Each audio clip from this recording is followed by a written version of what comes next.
गोंडल शहर में किराए के मकान में स्थायी हुए। अथर्व पेशे से शिक्षक है। अथर्व स्कूल में काफ़ी लोकप्रिय टीचर है।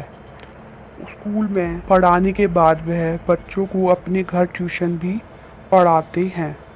खैर, अब तो उनकी शादी हो चुकी है, पर जब वह कुंवारे थे तब उन्हें अपने किराए के घर में एक बेहद भयानक अनुभव हुआ।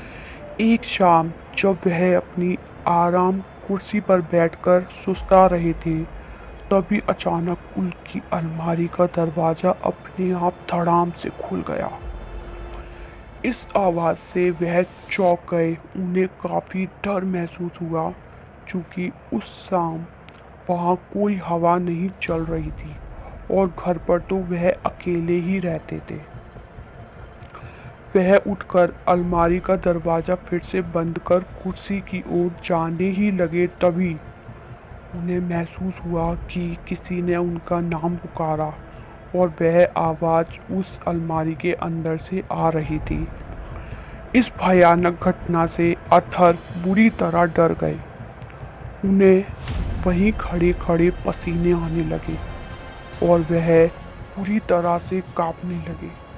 डरते डरते उन्होंने पीछे मुड़कर देखा तो अलमारी का दरवाज़ा धीरे धीरे हिल रहा था, जैसे कि अंदर से उसे कोई धक्का दे रहा हो। खौफ के मारे कांपते हुए आनंद थोड़ी देर वह अजीब नज़ारा देखते रहे। तभी अचानक अलमारी से गाढ़ा काला धुआं बाहर आने लगा। यह सब पारलौकिक घटनाएं देखकर आनंद की चीख निकल गई। अथर्व दौड़कर घर के बाहर आ गए और सारी बातें अपने पड़ोसियों को बताने लगे।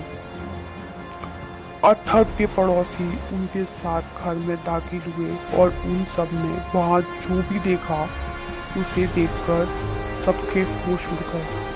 कमरे की छत पूरी तरह से काली पड़ चुकी थी। अलमारी के दोनों दरवाजे उखड़े हुए थे और सारा सामान नीचे जमीन पर बिखरा हुआ था। लोग कुछ समझ पाते इससे पहले ही वहां रखी अलमारी धड़ाम से जमीन पर आ गिरी। अथर्व के साथ साथ अब सभी लोग इस भूता अनुभव से घबरा गए और बाहर की तरफ भागे।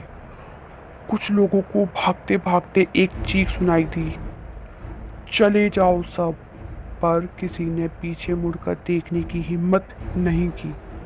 अमूमन जब तक इंसान इन पारलौकिक शक्तियों से रूबरू नहीं होता तब तक वह इन्हें नहीं मानता, पर जिन लोगों को इस प्रकार के डरावने अनुभव से गुजरना पड़ता है उनकी जिंदगी खौफ से भर जाती है। इस डरावने अनुभव के कारण अथर्व पूरी तरह बीमार पड़ गए और कुछ दिन के लिए अपने गांव पर अपने माता पिता के पास चले गए।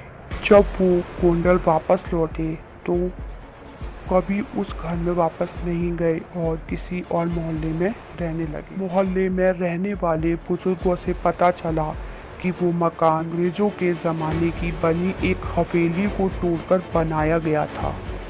कहते हैं कि इस हवेली का मालिक बहुत क्रूर इंसान था और एक बार उसने अपने नौकर को जलाकर मार डाला और उसकी अधजली लाश उस अलमारी में छिपा दी थी। मकान मालिक ने कभी वो अलमारी प्रयोग नहीं की थी, लेकिन अथर्व राजनाथ के मांगने पर उन्होंने वो अलमारी उसे दे दी और शायद इसी कारण नौकर की आत्मा नाराज हो गई और यह खौफनाक डरावनी घटना घट गई।